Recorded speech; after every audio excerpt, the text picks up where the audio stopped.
Sa pagkukulang ng lahat ay hindi nila namalayan na dumating si Caesar na may sulong-sulong na isang buwan. Matapos magbigay galang ay tumuling na siya sa kumbento. Balak ng Caesar na usapin ng pare, ngunit po ay may sakit at ang mga ulo siya ng sakristan na mga kaibigan. Kaya sa pagkukulang ng mga manong ay biglang dumating si Caesar na may sulong-sulong na isang buwan. Yung sulong-sulong na isang buwan ay ibig sabihin nito ay dalawang na lang gamit ko ang ulo. Ay naman yung mga kulay at pako na balak niya ibigay sa kura. At pagkatapos ng magbigay galang sa mga matanda ay umeran dito siya sa evento. Balak na siya nag-uusapin ng pare kung ba may pagtanggol ang kanyang anak na si Crispin at para na di mapalubag ang galit ng galit ng pare. Kaso nga lang, sa pagdating na sa momento ay ang mga utosan lamang at mga sakristan ang kanyang pinagdan. At pinagpagitan pa siya ng mga ito na panlamig. At nalaman niya sa isang utosan na may sakit ang pare kung kahit hindi mo ito maaaring makausap. Kasumpunan. Naging bansin si Sana sabihin sa kanya ng tagalugan at tumakas ang kanyang anak na si Crispin. Sa sakristiya, madalos sa mga paglakaw kasama ang kanyang kapatid. Sila si Crispin. Sabi naman sa kapuluto na ano na yung ang guardia sa kailang pumunta na sila sa kanilang bahay kung hindi niya na kanyang mga anak.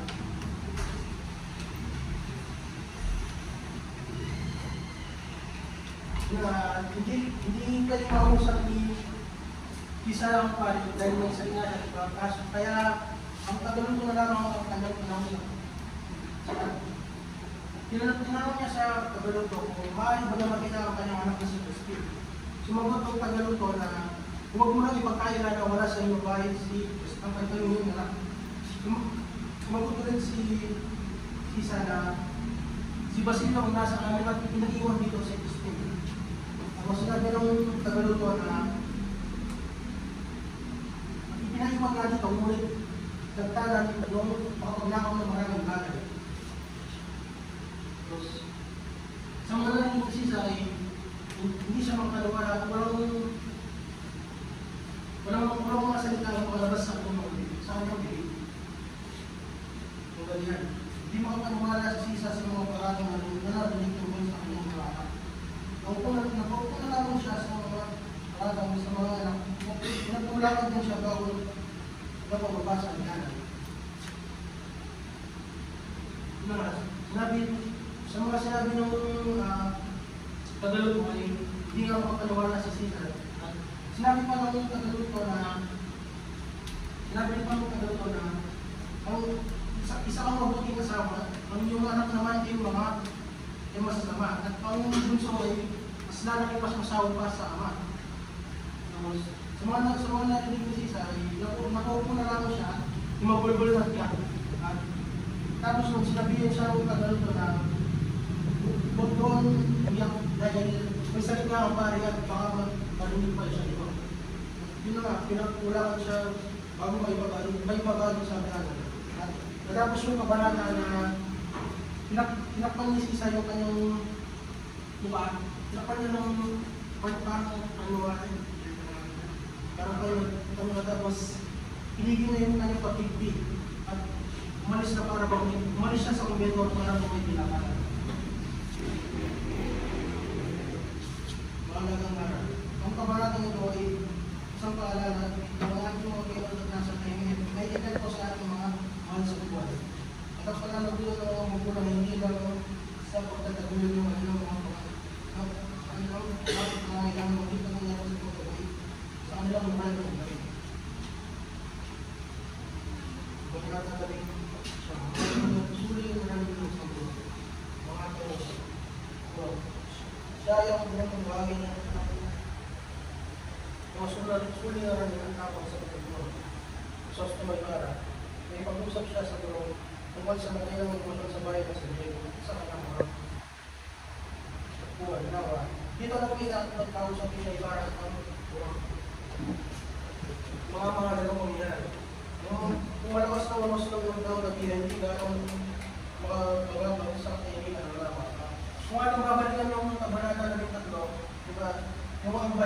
Tapos di ba nagkaroon ng malakas na ulan doon.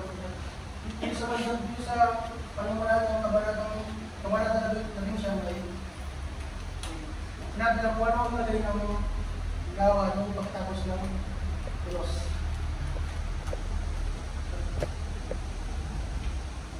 Palibasa na nililiberan ito ng mga ulo. Ang mga sabay nababawas na sa buwan sa malayo ang mga pumulis ng mga pamungkali sa pangilistaan ang mga pangaragdag ng layag sa mga klasport. Sa tabi ng gawa ay may dalawang lalaking nakalukusa yung walang hindi nakakatawa sa ulo. Yung isa ang isip darating sa mga tiyang. Sinabi ng puno ay parang nakakita ba sa kanyang mga hinapon sa mga tagapagligos sa gawa. Kasabay na pagbuo dito. Yun nga, sinabi ng puno kay Ibarra na doon sa laway hinapon ng kanyang pagkatawan ng kanyang ama. Sabay na pagbuo sa lawa. Tapos kinamayan ni Ibarra yung puno dahil sa dahil sa sinabi ng ito. Tapos sinabi na namin po na malaki ako ng loob niya sa kanyang mga sudong rabay dahil siya ang nagkalinga sa kanya noong gamot na tumalamang siya sa bayan. Kahali nung umalis ng buro. At ang kanyang mga din ang parang nagtatakwil sa mga bata sa kanilang nagtatakwil sa pag-aaral ng mga bata na di mo na nag-aaral sa bayan. Tinanong ni Ibarra sa Guro, ano ang nakakasagabal sa pagtuturo sa bayan? Sumagot naman ang Guro ng mga daming nakakasagabal sa pagtuturo sa mga bata. Sinabi nito na kailangan ng busali na sadyang nagpaka sa pangalan upang hindi na sila makita ang ulo at sa ulan. Pagkatanong ni Ibarra sa Guro kung yung mga nakakapagpasagabal ay sa pagtuturo sa bayan ay sumagot yung Guro na ano na dahil wala makalikait sa mga bata. Ang pangalawa naman ay dahil pasakakulangan ng mga katulitan sa bayan. Sinabi din ng Guro na nakakabasa at nakakasulat naman yung mga bata na nag-aaral sa kanilang bayan. Ngunit hindi lang makaintindi ng mga salitang Espanyol dahil yung mga salitang Espanyol kasi minimemorya lang ng mga bata at hindi nila alam ang ibig sabihin ng mga yun. Sinabi din ng Guro na kailangan ng busali para sa kanyang pangaralan. Dahil nga nakikipanuloy lang sila sa komento. At kapag nagbabasa yung mga bata at nabubulahaw yung pari ay minumura ng pari yung lahat.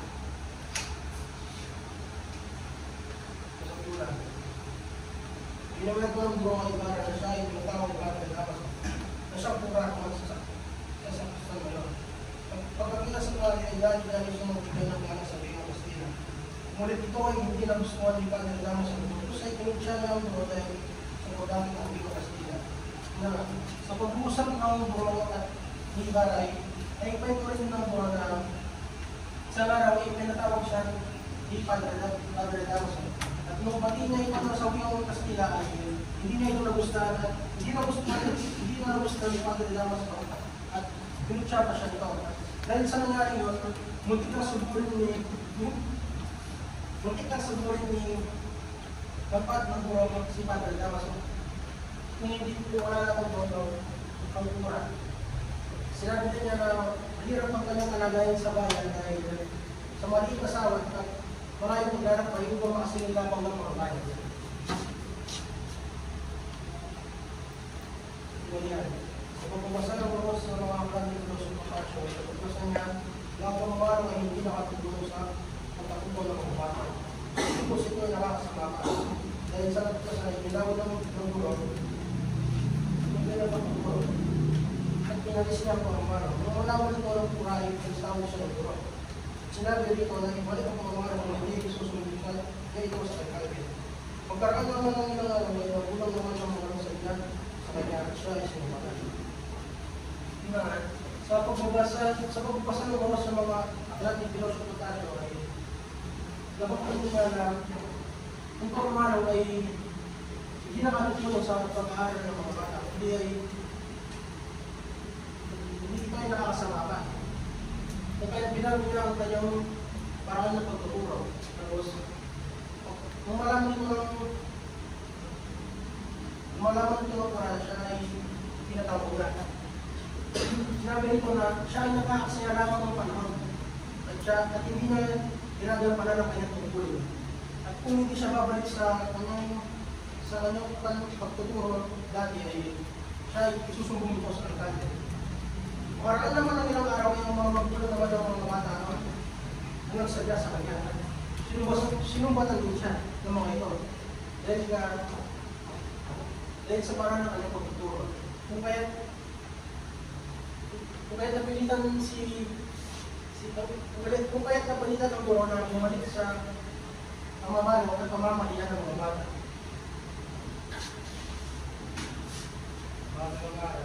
Sa kabanatang ito ay makikita talagang maganda ng pag-ibang sumunod doon sa edukasyon. At bilang ang kaunawaan sa pasilidad ng pagkamitan sa bayan sa Tiyan. Makikita rin dito ang nagmamalong ginagawa ng mga guro na para sa mga estudyante. Ito ang lahat ng influensya ng simbahan sa mga pangalan.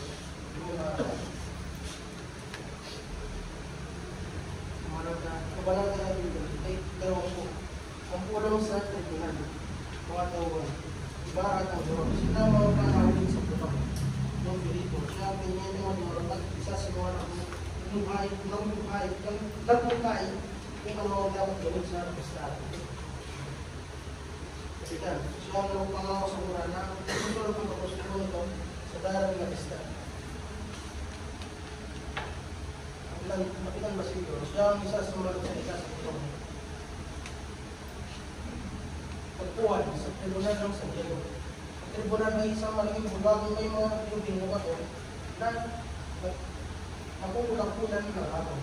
Ang mga dundin ay napapalamulian ng mga larawan tanging sa masasama ng magkakaguhin sa huli ay maaari pa. Isang sulok ay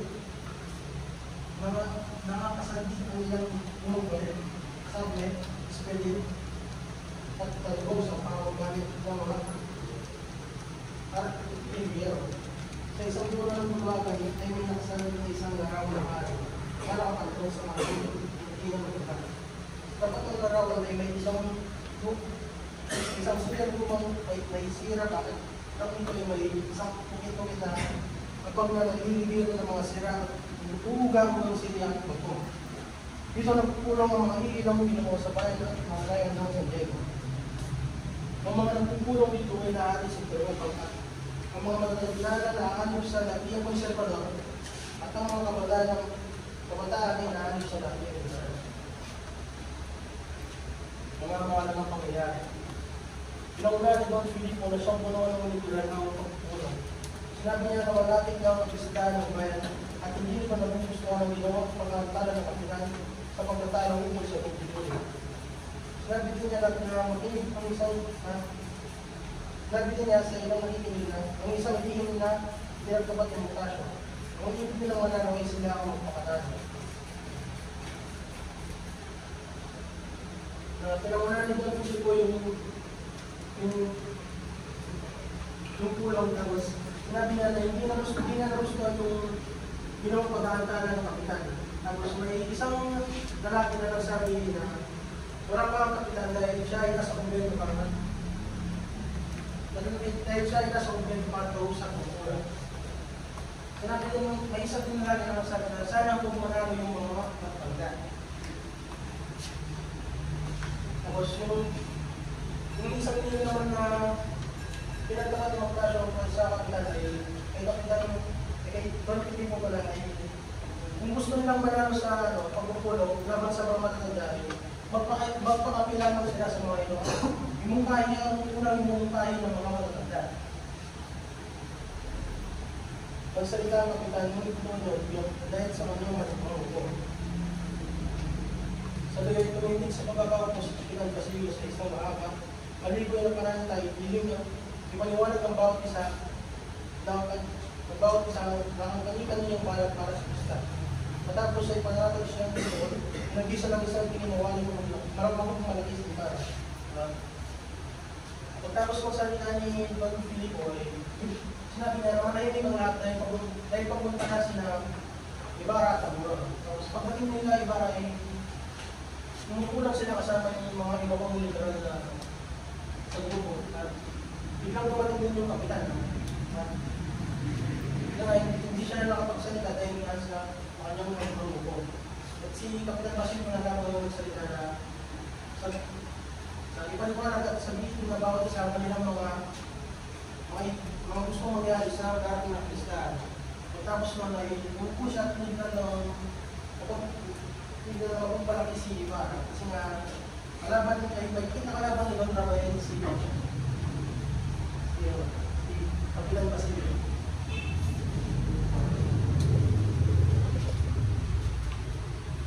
Don Philip ay lumundigan ng papayag na iharap niya ang ano-ano bumulit ng Krista. Ngunit hindi naman nababagin ng Don Philip o yung mga ipalag ng mga kabantaan. Tinutunan na ito ang natapos ng Rosatero. Pagtatapos ay sinabi ng German ang para sa darating ng Krista. Si Don Philip naman yung gumayo tapos hindi pa niya nasasabi yung kanyang kagustuhan para sa darating ng Krista na tinutunan na agad siya ng mga konservasyon.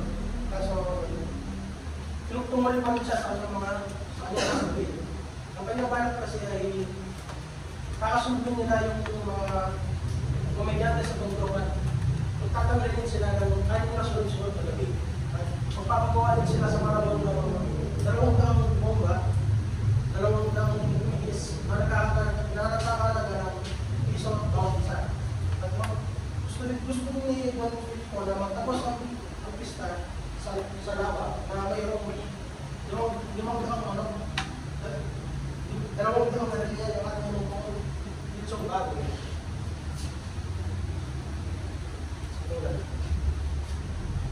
Yung kapitan ng Juan Filipo, nagkukulwan ay humilinaw kay tulad na mga kasalita. Ngunit kung siya'y bayagan, hindi naman nakapangusap na yan sa iharaw. Siya kaya tumitig si Kapitan Dalitin na siyang panginawan sa lahat ng konservador. Siya nagsalita. Umutil siya sa balang ng Teniente Mayor dahil para sa kanya, pawang-pawang lang ng mga ito. Don Philip ay napilitang pagpurong ng kanyang pinilbahin. Isang binata naman ang bumiling na makapagsalita at sabihin ng kanyang sarili. Pinilbahin ito na pagsahin ng kanilang salapi sa mga kultura. Hindi kami yun sa pangikilabang ng lahat. Pinilbahin na ng binata na magkaroon ng palaro ang lalabis sa salapi ay gagamitin sa pagpapatay ng bahay paaralan. Inuman ng lahat ang binata, kasalpayan naman at kalagaman. Pinapansin lang sila ang mga talo-talo sa tulong na yun, maliban sa isang mahirap na pagkabasang kaya. Nagkaisang tanggapin ang mga panwala ng binata, ikisin naman ang Teniente Mayor. Pero hinihintay na lamang ang alamang ng masyadong kapitan. Sinabi ng kapitan na siya ay isang ayaw, ngunit inaalala niya lamang ang buhay. Dahil umibig niya ay iba. Nagtapos ay nagtanong si Kapitan Basil kung ano ang hindi nagkabuha. Nung malaman yung ay itigulong ng mga kabataan ng kanilang trabaho. Ngunit nasige na lang lahat ng mga pagkutay, wala na silang magagawa. Paano na yung lahat sa iminupahin ng ginagawa diba? Kaya tingin na naman nila yung masyadong kapitan. Sinabi ng kapitan na bayad din siya dun sa kagustuhan ng ginagawa. Kaso nga lang, napakakuha niya na yung kura kung ano yung kailangan. Yung gusto kasi ng kura ay magkaroon ng anim na prosesyon, tatlong sermon, tatlong isa mayor, at komedya at kawitan. Tapos nung sa pagkasabi ng kapitan ay may isang lalaki ang nagwita na hindi naman, wala naman naiambag ng kura at bakit siya magdidesisyon. Tapos numinong lahat at pagkamitan nila ay si Montasio pala yun. Tapos, kung wala man din ng mga kabataan ay hindi nilang bimuro yung kanilang mga ambag. Kaso nga lang, sinabi ni ng kapitan na nakulit na lahat ng mga ambag kaya hindi na mababawi yung mga yun.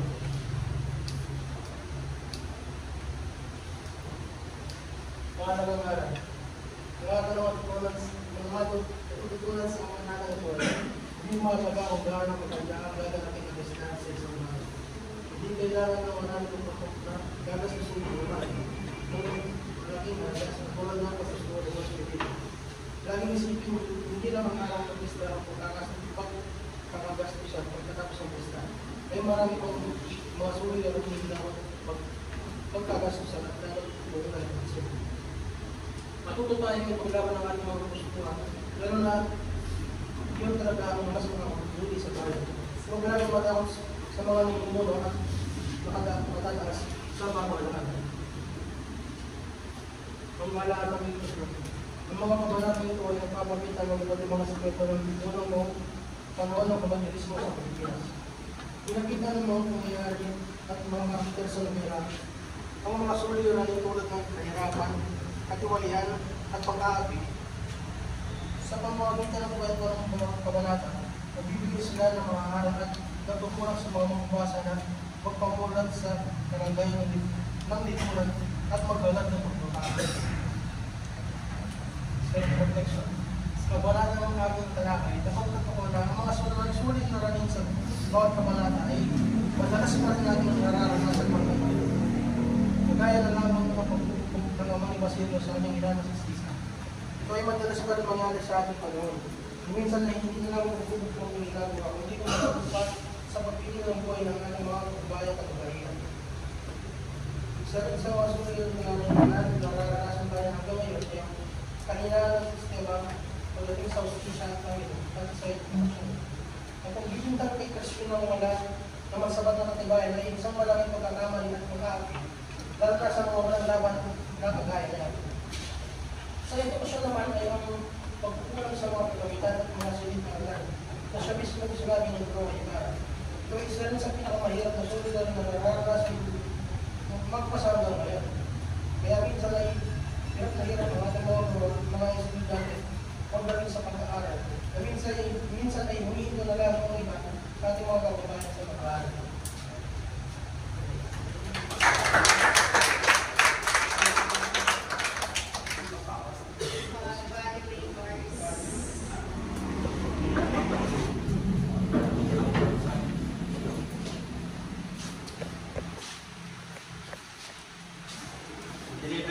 Sa pagbulat ni Joel, napasin ko na mabilis siyang magsalita. Dahil sa bilis magsalita, nauutal siya sa pagpapaliwanag. Kabado, Blackings, tuwing siya ay nagbabasa, tinatakpan niya ang kanyang laptop, hindi nila nakikita sa likod. Voice quality, gusto naman, may pagkakataon na malakas, may pagkakataon din na mahina. Overall, alam naman niya ang report niya, mabilis lang talagang magsalita. Sa voice quality and pronunciation, binigyan ko siya ng 15. Basic confidence and use of language 7, in total of 22.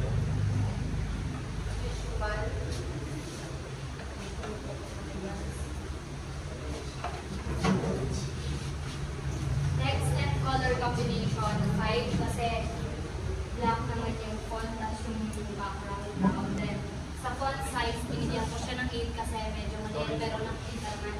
Tapos sa technical skills, okay naman. Kasi may gagawin na. Overall, 17. 17.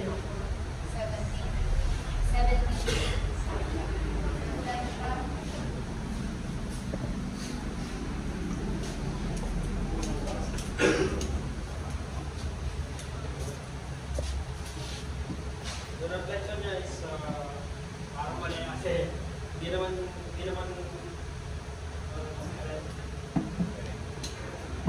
galing sa parang hindi galing sa kanya yung sinabi niya. Parang mali dito, parang niya sa reflection, hindi niya ba yung sarili niya sa binigyan sa 39.